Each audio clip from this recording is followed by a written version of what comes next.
Okay, there we go. That's hooked up. Let's do a quick session here. And what we're going to talk about today is the idea of thinking with AI.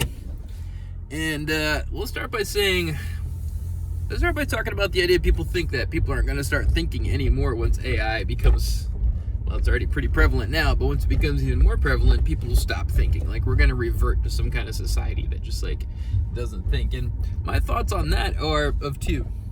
One, you're always going to have people that aren't going to want to think, no matter what.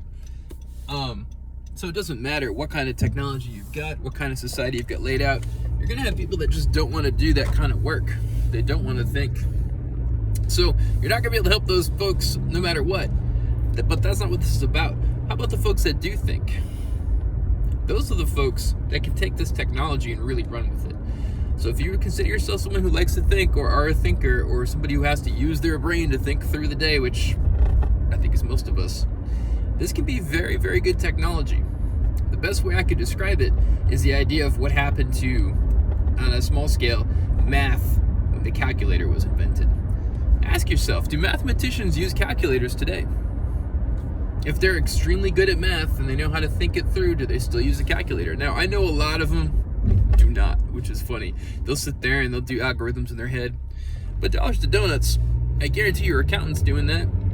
I guarantee the professionals that just have to get an outcome to work correctly are using it. So it's this kind of way to sharpen and enhance thinking more so than replace it. You're still going to have to think, guys. No matter what, even as a society, as we get better technology, we have yet to hit a point where we've decided that's the end of work. The only time that ever happens is in the movies.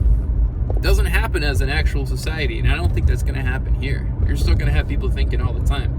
You're just going to have people be able to think in a wider, more assisted array. It's the idea of now being able to tap into this giant collective intelligence of information. And you don't have to believe it like gospel, but it is helpful to know. If you want to compare what happened across, we'll say, 1,000 court cases, listen, you just can't do that in your normal brain. The assistance of an AI technology then helps with that type of thinking. So that's my thought. Don't worry about this idea of AI killing everybody's ability to think. I think that is just fear-mongering, honestly, and ridiculous. It's not going to happen that way. It's not currently happening that way, and historically it's never happened that way. Like, did we just stop doing math now that we have calculators? We do more math than ever. So that's my thought on it. Thinking with AI is all about the idea of how to then leverage that. Take this technology, take this information, take what you're already thinking about, and then use it to even think further. Not stop thinking altogether.